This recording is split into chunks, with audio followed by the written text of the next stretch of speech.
So, by now you are all very clearly tired of me talking about us vending our very first Reptile show a couple weeks ago. Um, it was absolutely amazing, and I tried to be a good little noodle and not buy any more little noodles.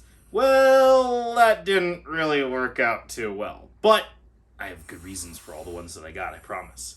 So, as I mentioned before in the little video that we did pick up a few animals, but I wanted to do a full video about it because I'm also going to talk a little bit about the breeding updates and plans that I have for this. So, we'll just get right into this. Sorry, gotta adjust the little headphones. So, right off the bat, because we're starting with him, and normally I don't have a problem holding them, I don't like showing bites on camera, even though it won't be bad. Clearly, he's a little upset. This is our brand new male black pine snake. So he's in that Pituophis genus, just like the bull snakes and the northerns and things like that. Well, he is a grumpy little butt, and I know that we can hear him hissing, is picking that up on the microphone. So he's not that big, and he'll just sit there and do a lot of quick little bluff strikes and things, and sometimes he may not even bite down. He'll just like hit me in the hand with his face.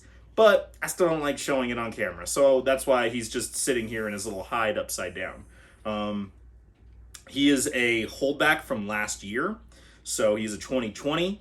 They are born still kind of with stripes, and as they get older, depending on the lines that they will turn entirely jet black. Some of them even are kind of like a pied color, and that's a recessive mutation. There are some that are chocolate. There are some that kind of like cool like brown color that they hold as well. This guy comes from pretty black genes. The breeder that I got him from, I've gotten a lot of my pits from, and the little bugger actually had some 2019 holdbacks that he brought the next like that he actually brought and didn't tell me about. So, but I'm actually on a waiting list for a female because he was really male heavy.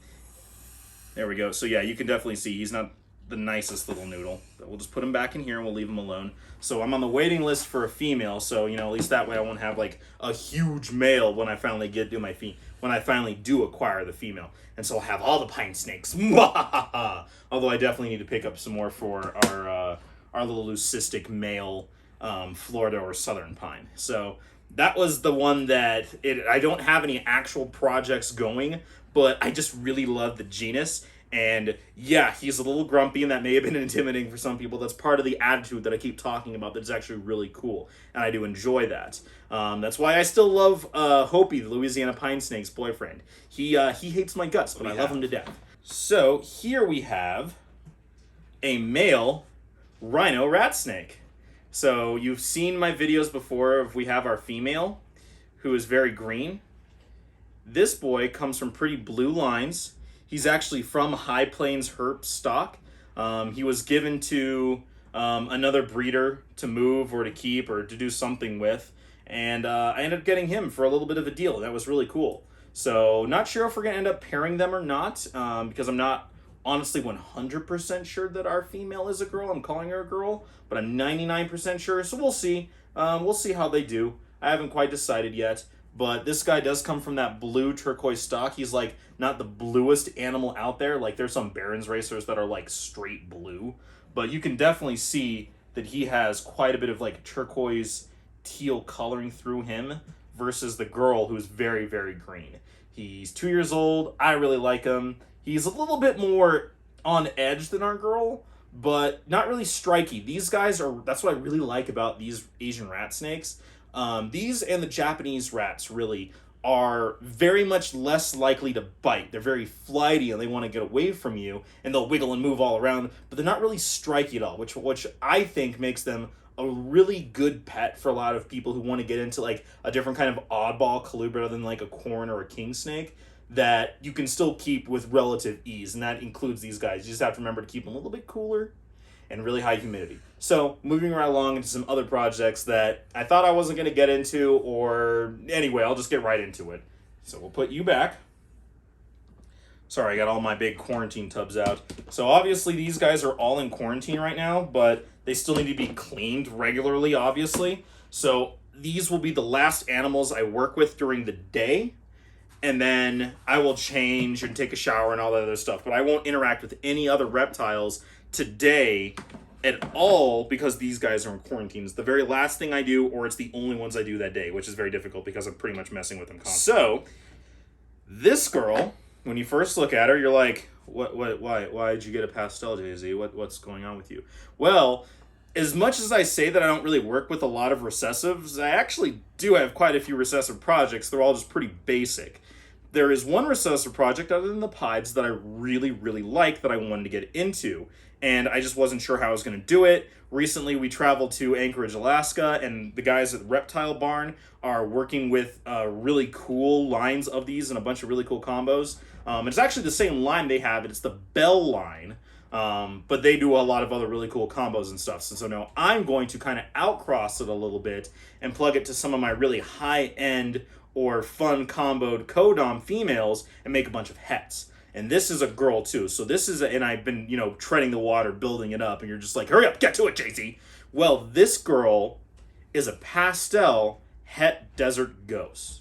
So in ball pythons, there are two different mutations, as I just keep stuttering over this. There are the deserts and the desert ghosts. The deserts are an incomplete dominant trait like Pastel and Mojave and all that, where it's a death gene. Only the males are okay. Females produce infertile offspring. There's something that happens with that mutation that causes they just cannot do it. So if males pop up, they're only for pets. You shouldn't ever try to breed the desert gene. In fact, they're getting harder and harder to find because they're a really pretty snake, but you should never try to breed them, but everybody wants to breed ball pythons. So this girl's Pastel, basic Pastel. She has fun little oddball coloring, which I really like, but she's Het Desert Ghost. The Desert Ghost is the recessive trait that is really bright, really clean, and when you start adding it to other morphs like Fire, like Orange Dream, like other recessives like Hypo, all ones that I really like to work with, they make super beautiful, bright, clean, crisp animals. The brains behind the operation was able to look around and move around a little bit more than I was, because I was pretty much stuck at the booth the entire time while we were open. And they found something else that, well, we still will eventually probably do a sort of, breeding program and trade and loan and things like that.